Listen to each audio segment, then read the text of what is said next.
I was like, I don't know what's going on. I think because I need to watch this to get the hang of it, of what's going on.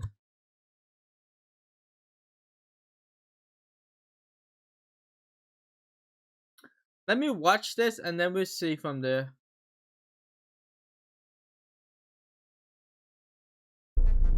Why is the United States actively preparing for war in the Southern Caribbean?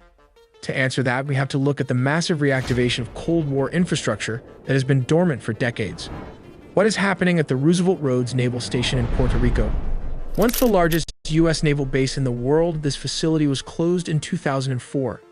But reports indicate it is being rapidly brought back online. The U.S. military is turning this civilian zone back into a forward operating base. And what about the Henry E. Rolson Airport?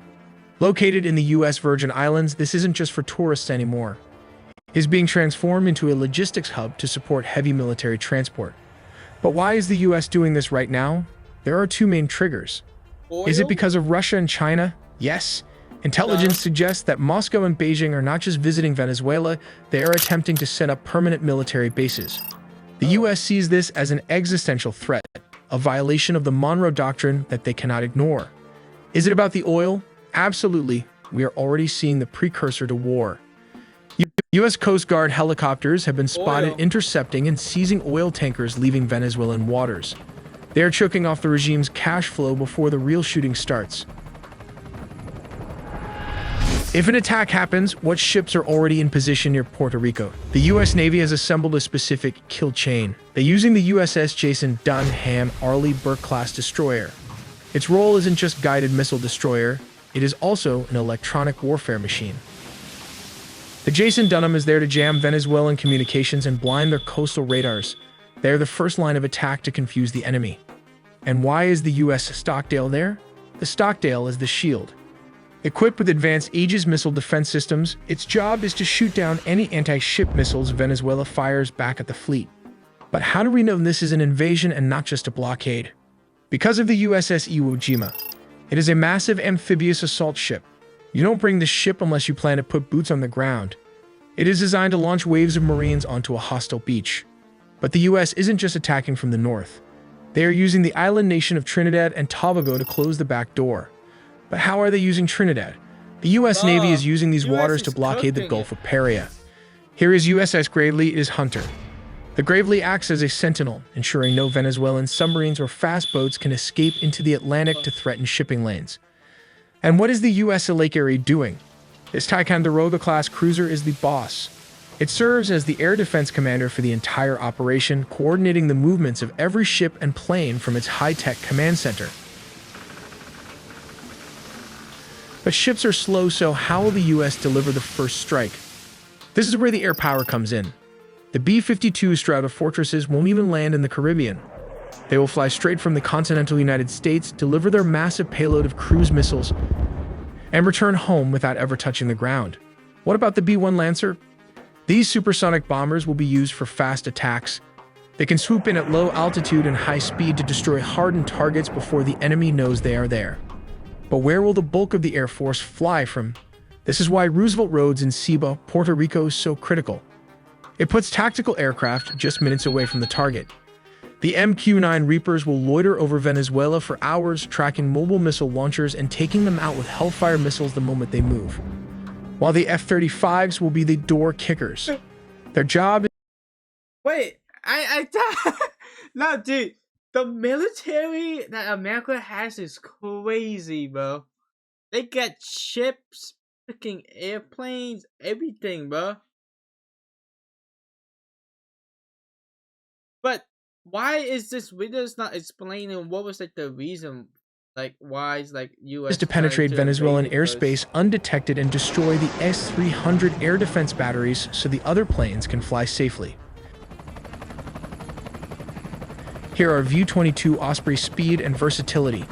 These tilt-rotor aircraft will launch from the USS Iwo Jima and Puerto Rico to insert Special Forces teams. It says oil and then the tension between Russia and China where they're trying to like take over Venezuela freaking resource. But I thought it was like another main reason was supposed to be like cartels, like smuggling drugs and all that thing. He doesn't say that. deep behind enemy lines. But all that firepower will need fuel, so the KC-130s, these tankers will orbit near the combat zone, allowing the F-35s and other jets to stay in the fight for hours without returning to base. And finally, why the C-17 cargo transports for logistics? You can't fight a war without supplies. The C-17s will be flying nonstop into Roosevelt Roads and Henry E. Rolson Airport, bringing in the tanks, the ammo, and the troops needed to sustain the attack. So, is the attack inevitable? When you see the bombers on standby, the amphibious ships in position, and the forward bases being reactivated, it looks like the decision has already been made. We will take a look at different scenarios and strategies from both sides. The U.S. Navy's destroyers, submarines, amphibious I ships, forgot they have a submarine too, bro. Oh my god, bro. US is packed.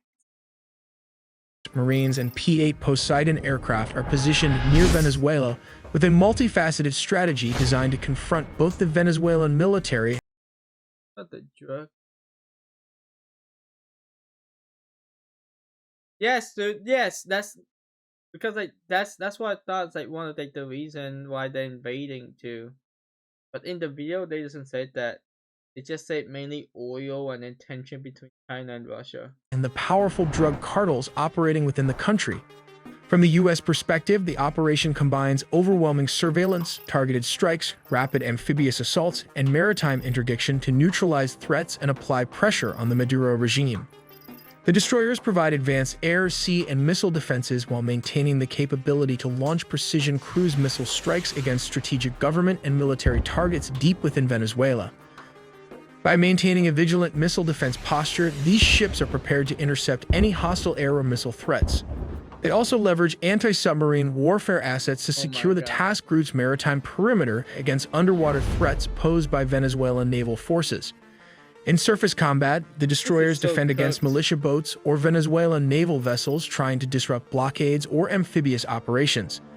As the name suggests, destroyer is equipped to carry around 90 missiles with this vertical launching system, a Mark 45 deck gun position at the front, followed by close combat phalanx and a C-RAM missile system.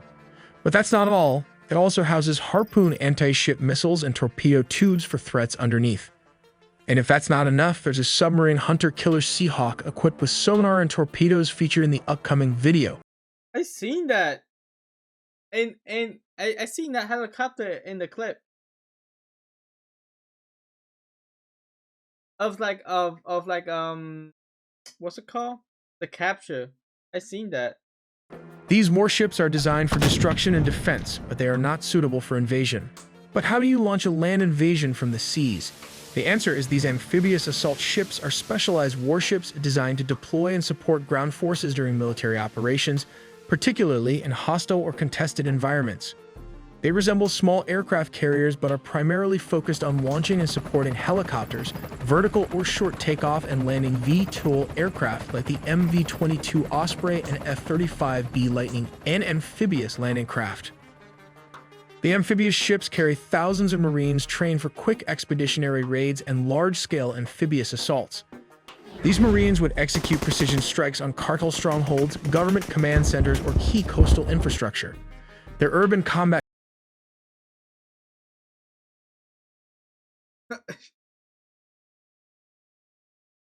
Alright, bro. Hopefully you get better tomorrow, man. training equips them to seize airports, communication hubs, and other critical points, potentially working in concert with opposition forces inside Venezuela. Here comes the nuclear-powered attack submarine operates covertly and silently along Venezuela's maritime approaches. It collects vital intelligence by intercepting communications and monitoring naval activity.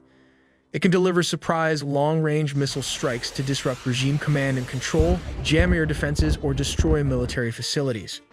Its presence also deters any third-party naval reinforcements from countries like Russia or Iran, complicating any attempt to bolster the Maduro regime.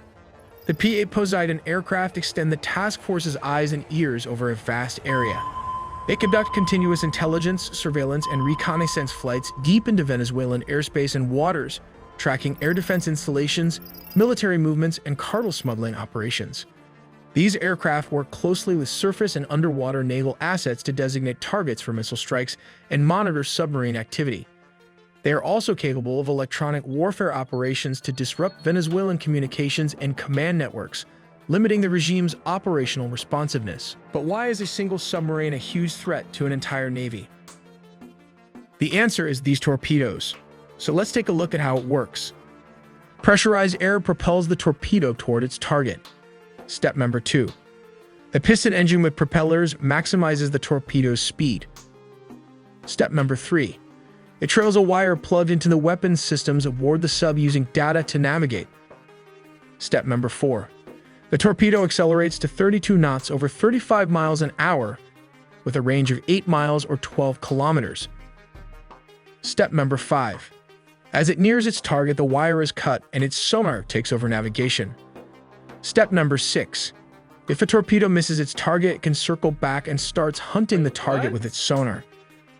This one torpedo. What in the America technology is this, bruh? When I was building my submarine, bro, I was struggling trying to stay neutral buoyancy, bruh. Damn. Torpedo has the explosive power of 1,200 pounds of TNT, and I guess you do not want to be at the receiving end of this weapon. But reports suggest that new breed of barracuda torpedo or supercavitating are going to be the latest upgrades. But how would Venezuela's counter the U.S. command of the seas? Well, the military... They can't, bruh. Ain't no way they can counter all that stuff, bro. Ain't no way, bruh. That's why America's got the best military in the world. And cartels prepare to defend the regime and preserve their control through a mix of conventional and asymmetric tactics. The Venezuelan military, although smaller and technologically less advanced, relies on knowledge of local geography, layered air defense sites, and large-scale militia mobilization, reportedly numbering over 4.5 million, to counter amphibious assaults and defend key infrastructure. The military employs coastal and naval patrols to challenge U.S. naval operations and uses missile systems to threaten incoming aircraft and ships. The Venezuelan cartels, deeply intertwined with some military elements, use their familiarity with the terrain, fast boats, and smuggling networks to complicate maritime interdiction. Their tactics include evading surveillance through irregular routes, blending with civilian traffic, and leveraging the dense jungle terrain for cover against raids. Thus, the likely conflict scenario involves layered U.S. efforts to monitor and interdict cartel trafficking by leveraging aerial surveillance and naval interdiction, combined with submarine strikes and missile attacks against regime military infrastructure to degrade their response capability. While U.S. amphibious forces would act decisively to seize strategic points, suppress resistance, and isolate Maduro's loyalist elements. This is how Venezuela would mount a hybrid defense combining conventional military resistance, local militia networks for asymmetric warfare, and cartel tactics to sustain illicit operations and slow U.S. advances. This complex confrontation reflects both sides' strategic priorities. The U.S. pushes to dismantle narcotics networks and exert regime change pressure with overwhelming technological and tactical superiority, while Venezuela relies on numerical militia mobilization, intimate knowledge of the terrain, and asymmetric tactics to counterbalance its technological and firepower disadvantage. And finally, here comes Russia. Russia is likely to supply Venezuela with long-range drones like the Shahed and Geran drones. The drones could be deployed by Venezuela for covert strikes against U.S. assets, leveraging their loitering capabilities to conduct precision attacks on... Why this video sounds like it's in the World War III's, bro? It's just the tension between U.S. and Venezuela. Russia's not going to be involved, I'm pretty sure. Airfields, command centers, or logistics hubs. This would be part of a broader strategy to counter U.S. military pressure and project asymmetric threat capabilities. We also made a deep dive into the sea, air, and land components of the nuclear triad, so subscribe for more videos to not miss a beat. Hey, bro. Ready to see what's happening? We already see what's happening.